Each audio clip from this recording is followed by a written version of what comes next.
Wuthering Heights, by Emily Brontë. Chapter 10. A charming introduction to a hermit's life.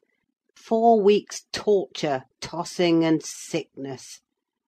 Oh, these bleak winds, and bitter northern skies, and impassable roads, and dilatory country surgeons! And oh, this dearth of the human physiognomy! And worse than all, the terrible intimation of Kenneth that I need not expect to be out of doors till spring. Mr. Heathcliff has just honoured me with a call. About 7 days ago he sent me a brace of grouse, the last of the season. Scoundrel! He is not altogether guiltless in this illness of mine, and that I had a great mind to tell him. But, alas, how could I offend a man who was charitable enough to sit at my bedside a good hour, and talk on some other subject than pills and draughts, blisters and leeches? This is quite an easy interval. I am too weak to read, yet I feel as if I could enjoy something interesting.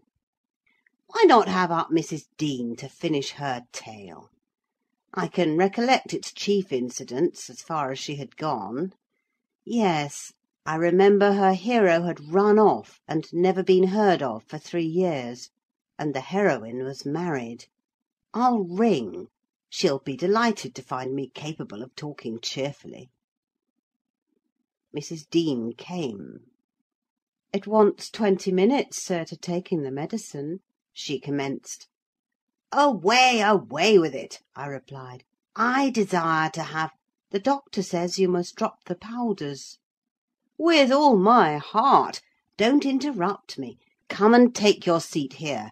Keep your fingers from that bitter phalanx of vials. Draw your knitting out of your pocket. That will do. Now continue the history of Mr. Heathcliff, from where you left off to the present day. Did he finish his education on the Continent, and come back a gentleman? Or did he get a sizar's place at college, or escape to America, and earn honours by drawing blood from his foster country, or make a fortune more promptly on the English highways?" "He may have done a little in all these vocations, Mr. Lockwood, but I couldn't give my word for any. I stated before that I didn't know how he gained his money. Neither am I aware of the means he took to raise his mind from the savage ignorance into which it was sunk. But, with your leave, I'll proceed in my own fashion, if you think it will amuse and not weary you. Are you feeling better this morning?" "Much. That's good news." I got Miss Catherine and myself to Thrushcross Grange, and, to my agreeable disappointment, she behaved infinitely better than I dared to expect. She seemed almost over fond of Mr. Linton, and even to his sister she showed plenty of affection. They were both very attentive to her comfort, certainly. It was not the thorn bending to the honeysuckles, but the honeysuckles embracing the thorn. There were no mutual concessions: one stood erect, and the others yielded. And who can be ill-natured and bad-tempered when they encounter neither opposition nor indifference? I observed that Mr. Edgar had a deep-rooted fear of ruffling her humour. He concealed it from her, but if ever he heard me answer sharply, or saw any other servant grow cloudy at some imperious order of hers, he would show his trouble by a frown of displeasure that never darkened on his own account. He many a time spoke sternly to me about my pertness, and averred that the stab of a knife could not inflict a worse pang than he suffered at seeing his lady vexed. Not to grieve a kind master, I learned to be less touchy, and for the space of half a year the gunpowder lay as harmless as sand, because no fire came near to explode it. Catherine had seasons of gloom and silence now and then. They were respected with sympathising silence by her husband, who ascribed them to an alteration in her constitution, produced by her perilous illness, as she was never subject to depression of spirits before. The return of sunshine was welcomed by answering sunshine from him. I believe I may assert that they were really in possession of deep and growing happiness. It ended. Well, we must be for ourselves in the long run. The mild and generous are only more justly selfish than the domineering. And it ended when circumstances caused each to feel that the one's interest was not the chief consideration in the other's thoughts. On a mellow evening in September, I was coming from the garden with a heavy basket of apples which I had been gathering. It had got dusk, and the moon looked over the high wall of the court, causing undefined shadows to lurk in the corners of the numerous projecting portions of the building. I set my burden on the house steps by the kitchen door, and lingered to rest, and drew in a few more breaths of the soft, sweet air. My eyes were on the moon, and my back to the entrance, when I heard a voice behind me say, "Nelly, is that you?" It was a deep voice, and foreign in tone, yet there was something in the manner of pronouncing my name which made it sound familiar. I turned about to discover who spoke, fearfully, for the doors were shut, and I had seen nobody on approaching the steps. Something stirred in the porch, and moving nearer, I distinguished a tall man, dressed in dark clothes, with dark face and hair. He leant against the side, and held his fingers on the latch, as if intending to open for himself. Who can it be? I thought. Mr. Earnshaw? Oh, no! The voice has no resemblance to his. "I have waited here an hour," he resumed, while I continued staring, "and the whole of that time all round has been as still as death. I dared not enter. You do not know me? Look, I'm not a stranger." A ray fell on his features. The cheeks were sallow and half covered with black whiskers, the brows lowering, the eyes deep set and singular. I remembered the eyes. "What?"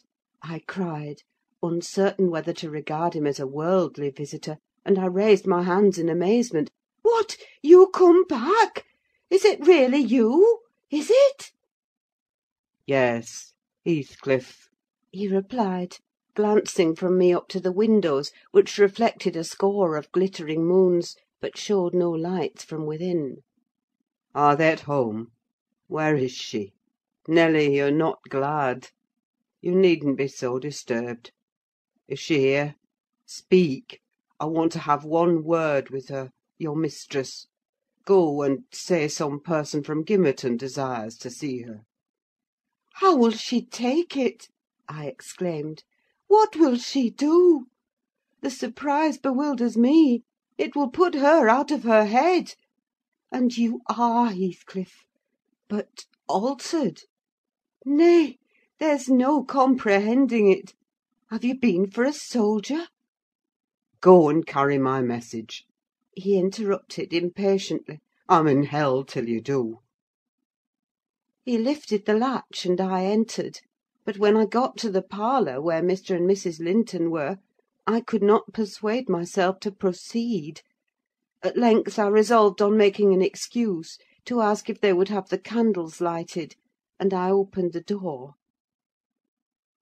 They sat together in a window whose lattice lay back against the wall, and displayed, beyond the garden trees and the wild green park, the valley of Gimmerton, with a long line of mist winding nearly to its top; for very soon after you pass the chapel, as you may have noticed, the sough that runs from the marshes joins a beck which follows the bend of the glen.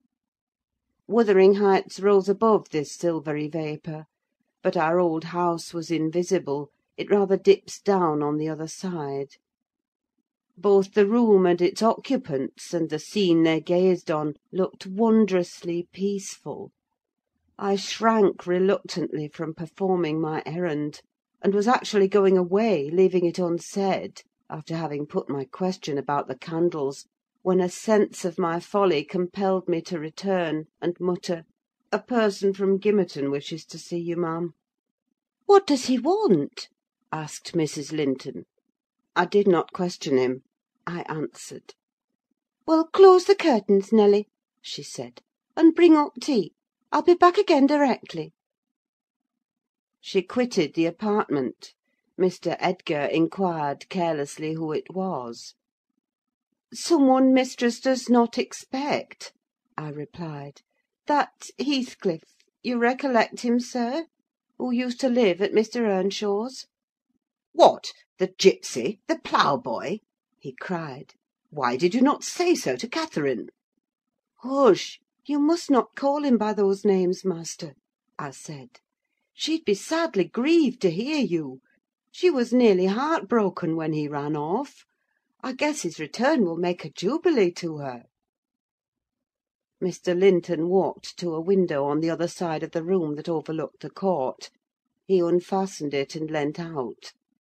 I suppose they were below, for he exclaimed quickly, "Don't stand there, love! Bring the person in, if it be any one particular."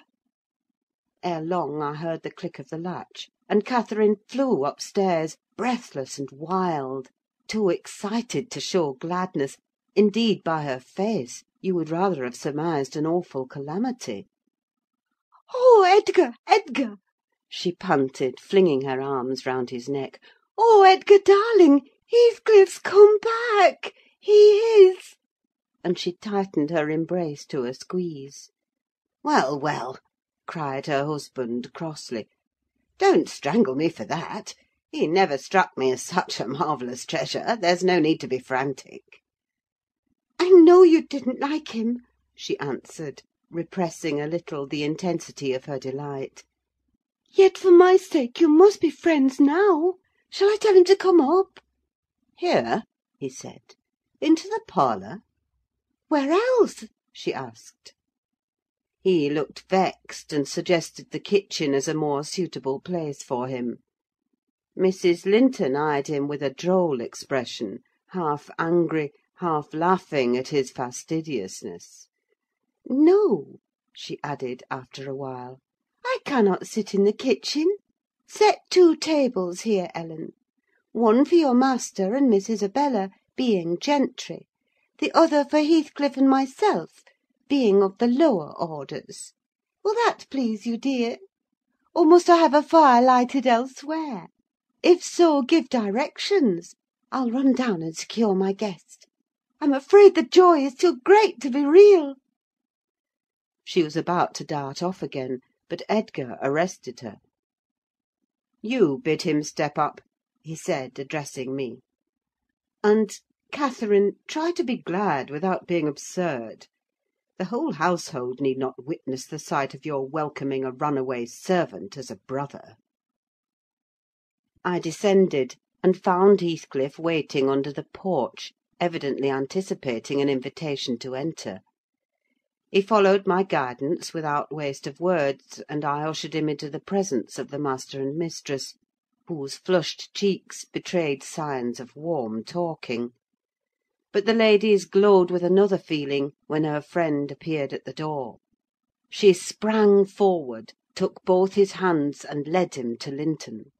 And then she seized Linton's reluctant fingers and crushed them into his. Now, fully revealed by the fire and candlelight, I was amazed, more than ever, to behold the transformation of Heathcliff. He had grown a tall, athletic, well-formed man, beside whom my master seemed quite slender and youth-like. His upright carriage suggested the idea of his having been in the army. His countenance was much older in expression and decision of feature than Mr. Linton's. It looked intelligent, and retained no marks of former degradation. A half-civilised ferocity lurked yet in the depressed brows and eyes full of black fire, but it was subdued, and his manner was even dignified, quite divested of roughness, though stern for grace. My master's surprise equalled or exceeded mine. He remained for a minute at a loss how to address the ploughboy, as he had called him. Heathcliff dropped his slight hand, and stood looking at him coolly till he chose to speak. "Sit down, sir," he said at length. "Mrs. Linton, recalling old times, would have me give you a cordial reception, and of course I am gratified when anything occurs to please her."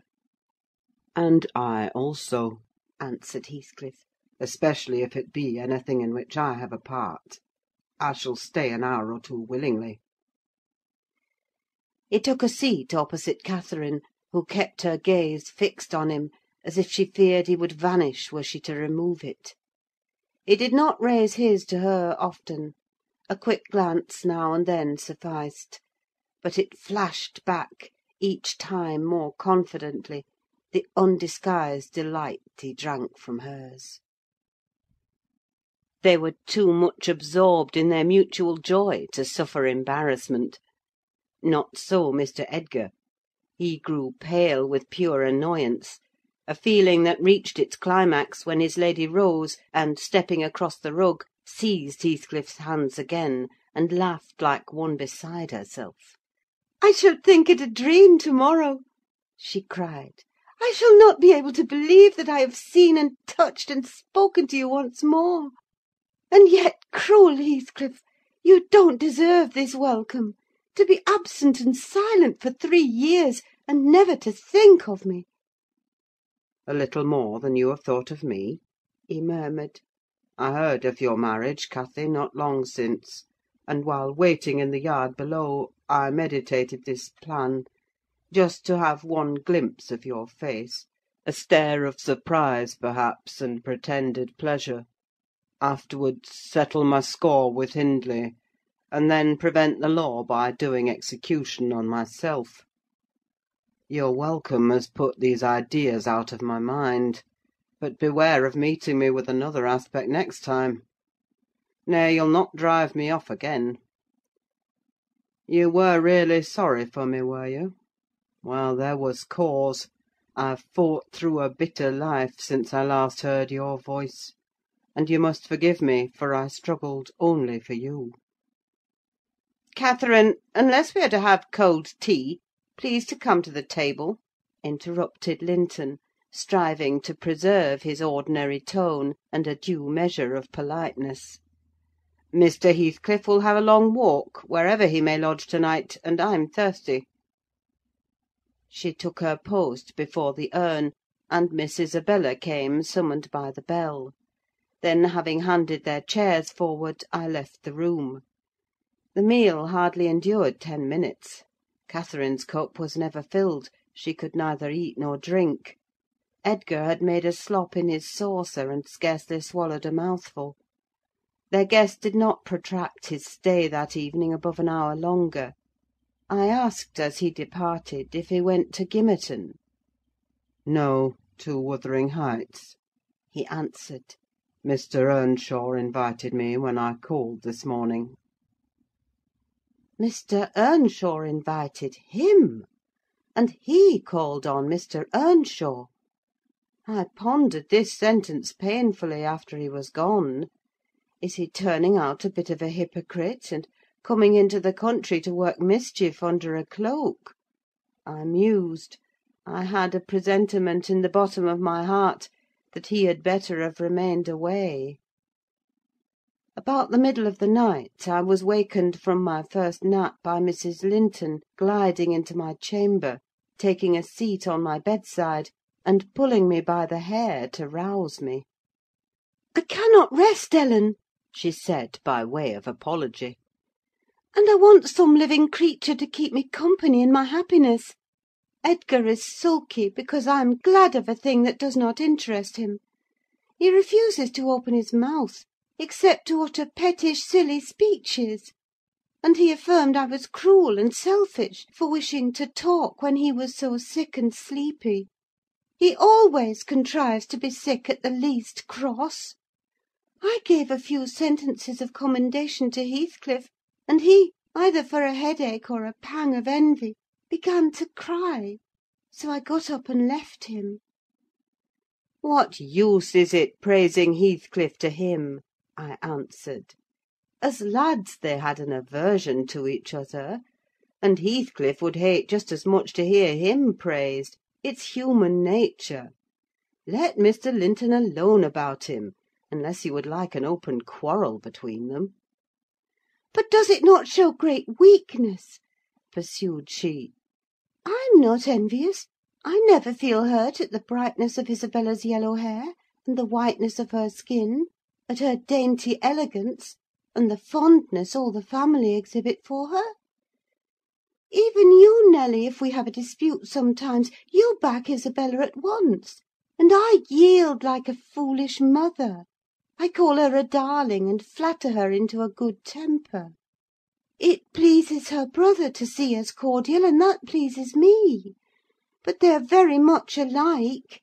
They are spoiled children, and fancy the world was made for their accommodation. And though I humour both, I think a smart chastisement might improve them all the same." "You're mistaken, Mrs. Linton," said I. "They humour you.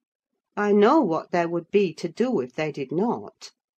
You can well afford to indulge their passing whims, as long as their business is to anticipate all your desires. You may, however, fall out at last over something of equal consequence to both sides, and then those you term weak are very capable of being as obstinate as you." "And then we shall fight to the death, shan't we, Nelly?" she returned, laughing. "No, I tell you, I have such faith in Linton's love that I believe I might kill him, and he wouldn't wish to retaliate." I advised her to value him the more for his affection. "I do," she answered. "But he needn't resort to whining for trifles. It is childish. And instead of melting into tears because I said that Heathcliff was now worthy of anyone's regard, and it would honour the first gentleman in the country to be his friend, he ought to have said it for me, and been delighted from sympathy. He must get accustomed to him, and he may as well like him. Considering how Heathcliff has reason to object to him, I'm sure he behaved excellently." "What do you think of his going to Wuthering Heights?" I inquired.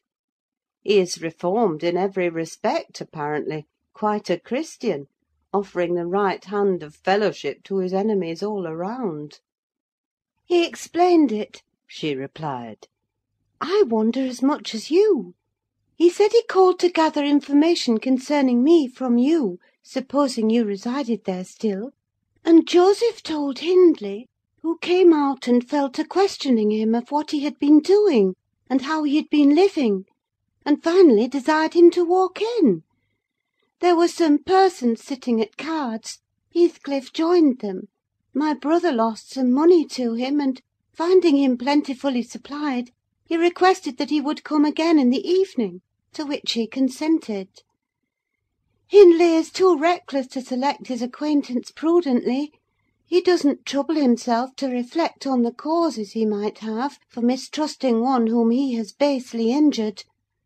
But Heathcliff affirms his principal reason for resuming a connection with his ancient persecutor is a wish to instal himself in quarters at walking distance from the Grange, and an attachment to the house where we live together; and likewise a hope that I shall have more opportunities of seeing him there than I could have if he settled in Gimmerton.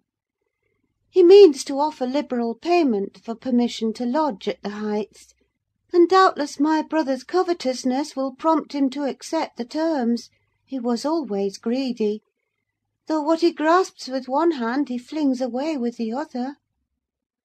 "It's a nice place for a young man to fix his dwelling in," said I. "Have you no fear of the consequences, Mrs. Linton?" "None for my friend," she replied. "His strong head will keep him from danger: a little for Hindley, but he can't be made morally worse than he is, and I stand between him and bodily harm. The event of this evening has reconciled me to God and humanity. I had risen in angry rebellion against Providence. Oh, I've endured very, very bitter misery, Nelly. If that creature knew how bitter, he'd be ashamed to cloud its removal with idle petulance. It was kindness for him which induced me to bear it alone. Had I expressed the agony I frequently felt, he would have been taught to long for its alleviation as ardently as I. However, it's over, and I'll take no revenge on his folly.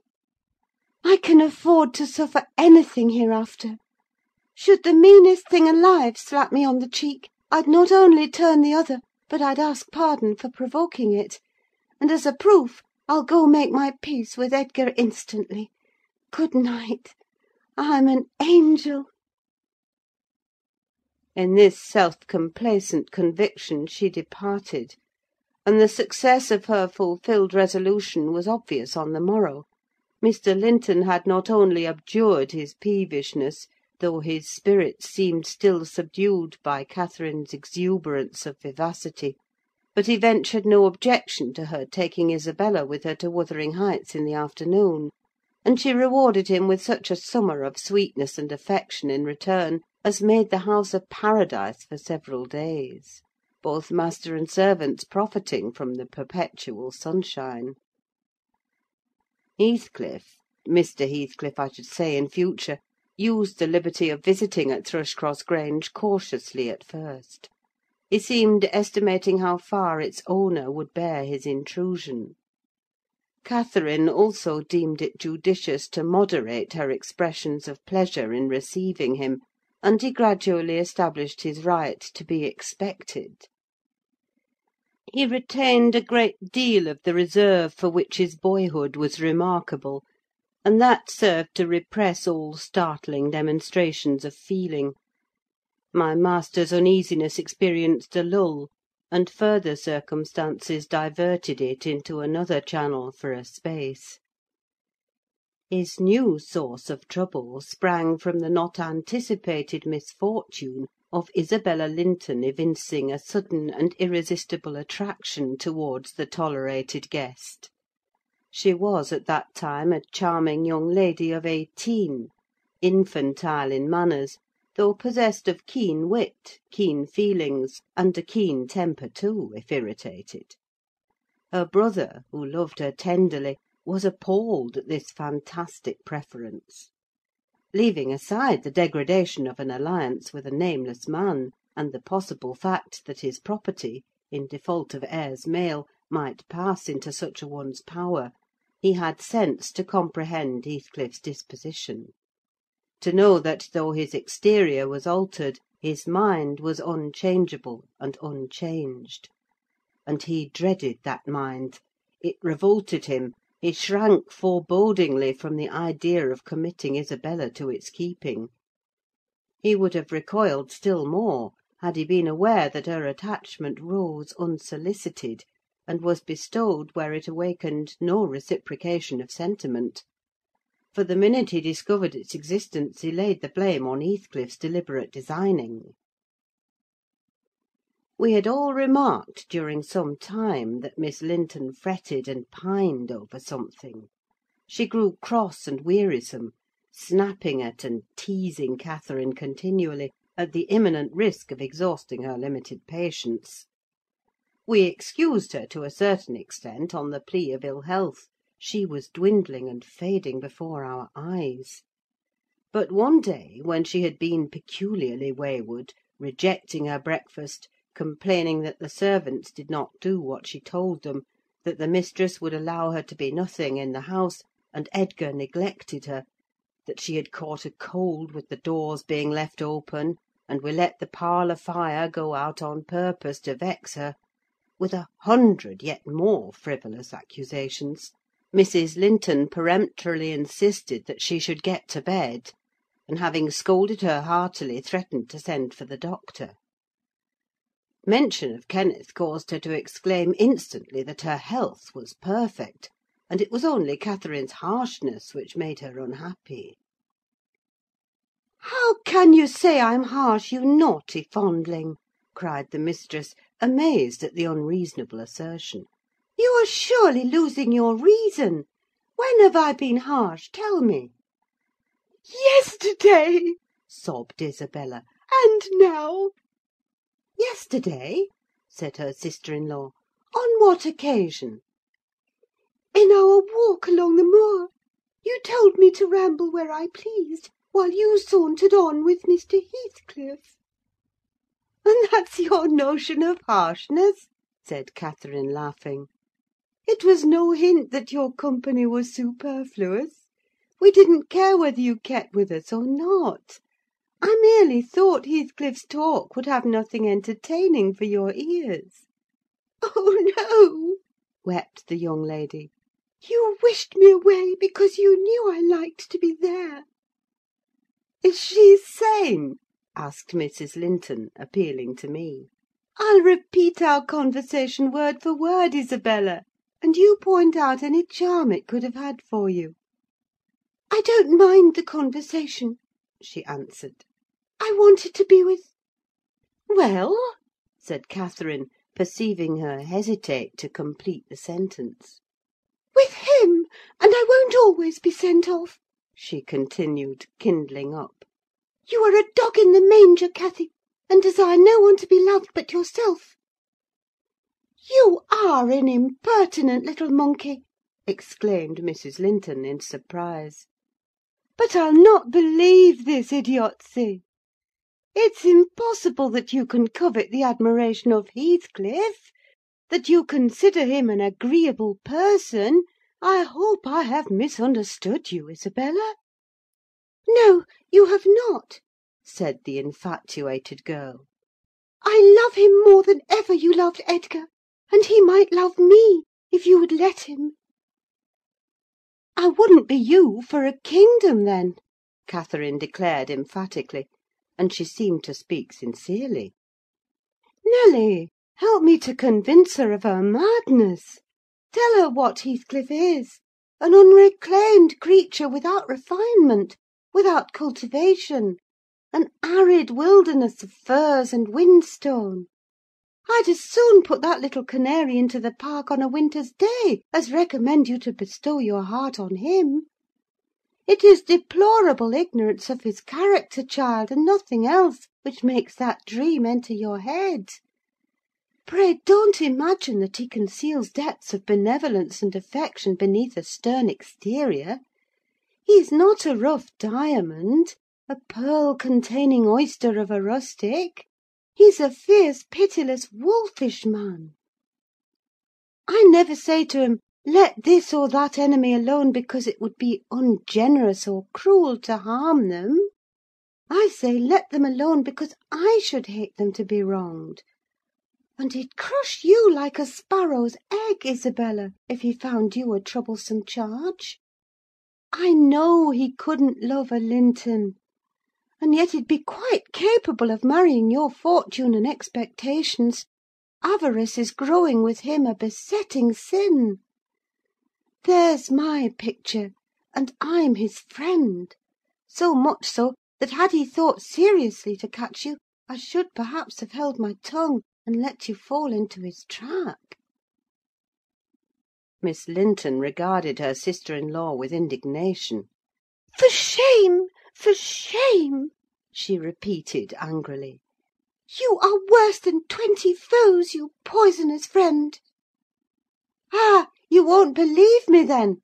said Catherine. "You think I speak from wicked selfishness?" "I'm certain you do," retorted Isabella. "and I shudder at you." "Good!" cried the other. "Try for yourself, if that be your spirit. I have done, and yield the argument to your saucy insolence." "And I must suffer for her egotism," she sobbed, as Mrs. Linton left the room. All is against me. She has blighted my single consolation. But she uttered falsehoods, didn't she? Mr. Heathcliff is not a fiend. He has an honourable soul, and a true one, or how could he remember her?" "Banish him from your thoughts, miss," I said. He's a bird of bad omen: no mate for you. Mrs. Linton spoke strongly, and yet I can't contradict her. She is better acquainted with his heart than I, or any one besides; and she never would represent him as worse than he is. Honest people don't hide their deeds. How has he been living? How has he got rich? Why is he staying at Wuthering Heights, the house of a man whom he abhors? They say Mr. Earnshaw is worse and worse since he came. They sit up all night together continually, and Hindley has been borrowing money on his land, and does nothing but play and drink. I heard only a week ago, it was Joseph who told me, I met him at Gimmerton. "Nelly," he said, "we's high crowners questing o'er our folks. One on 'em's almost gotten his finger cut off with holding t'other for sticking hisself like a calf. That's maister, you know. That's so up at going to grand sizes.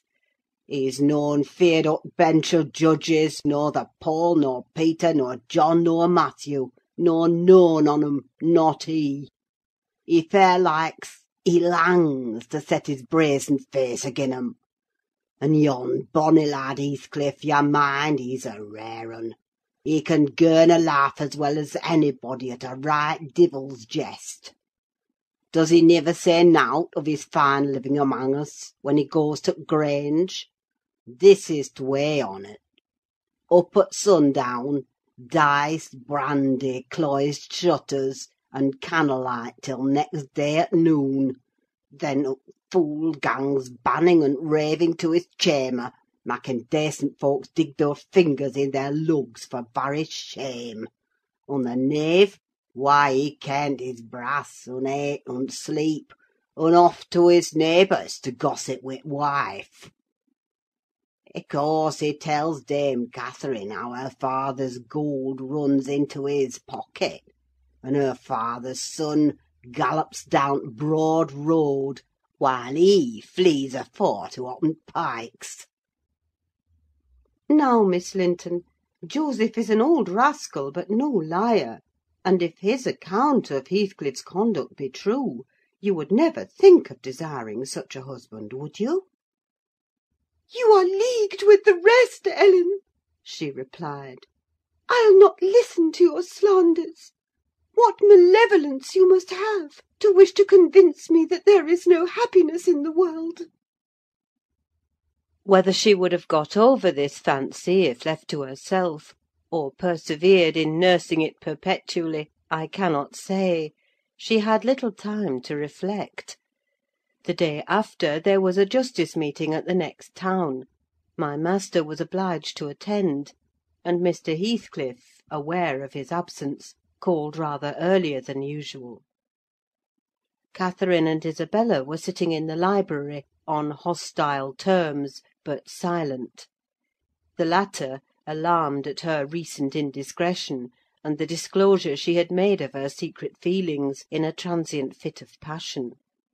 The former, on mature consideration, really offended with her companion, and, if she laughed again at her pertness, inclined to make it no laughing matter to her.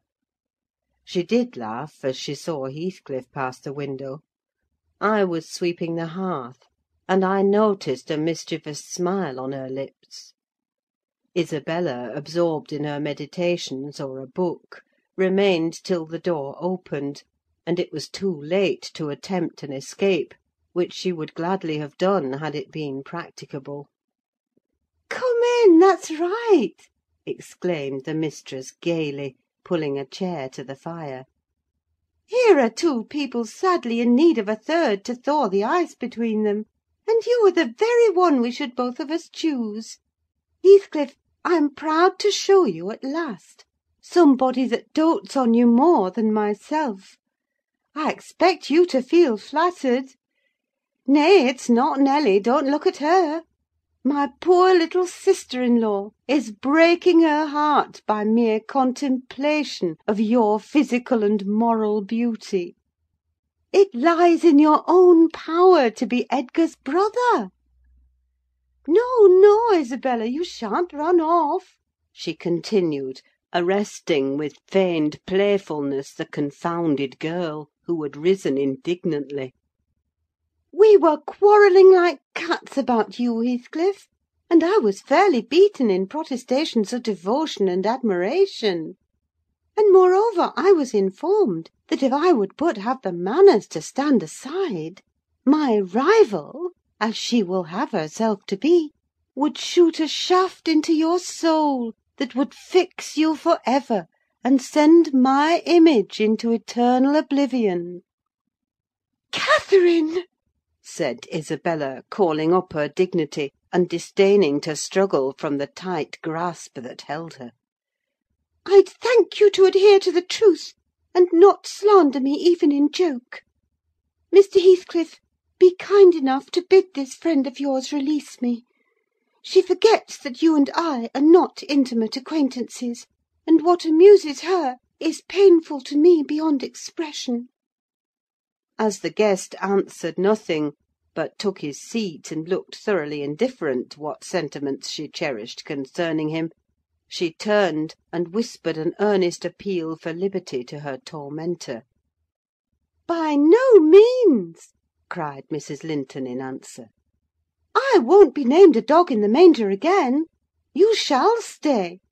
Now then, Heathcliff, why don't you evince satisfaction at my pleasant news? Isabella swears that the love Edgar has for me is nothing to that she entertains for you.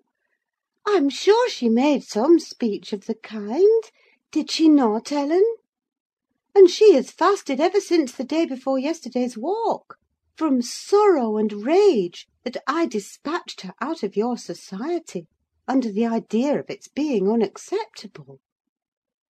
"I think you belie her," said Heathcliff, twisting his chair to face them. "She wishes to be out of my society now, at any rate."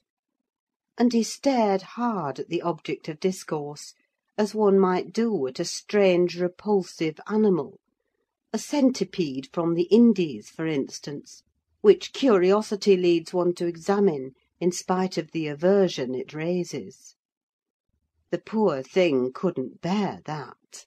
She grew white and red in rapid succession, and while tears beaded her lashes, bent the strength of her small fingers to loosen the firm clutch of Catherine; and perceiving that as fast as she raised one finger off her arm another closed down, and she could not remove the whole together, she began to make use of her nails, and their sharpness presently ornamented the detainers with crescents of red.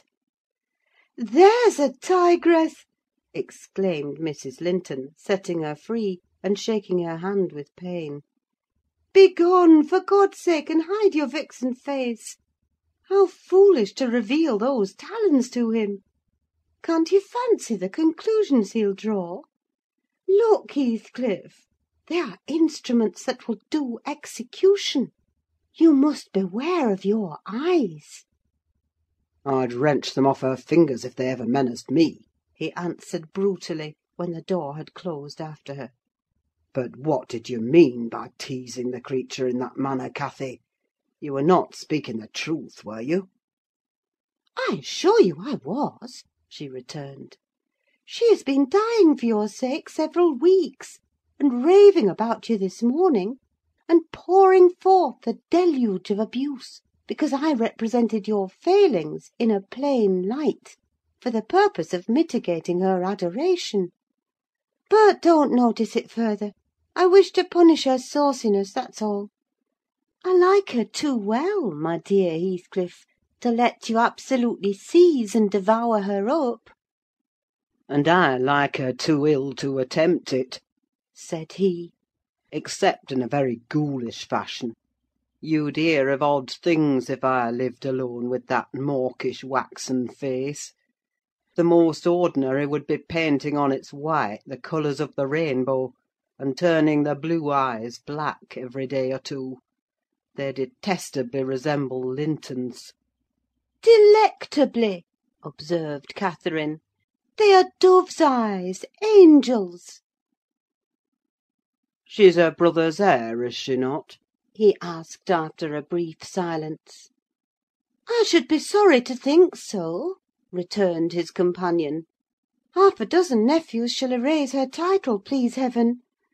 Abstract your mind from the subject at present.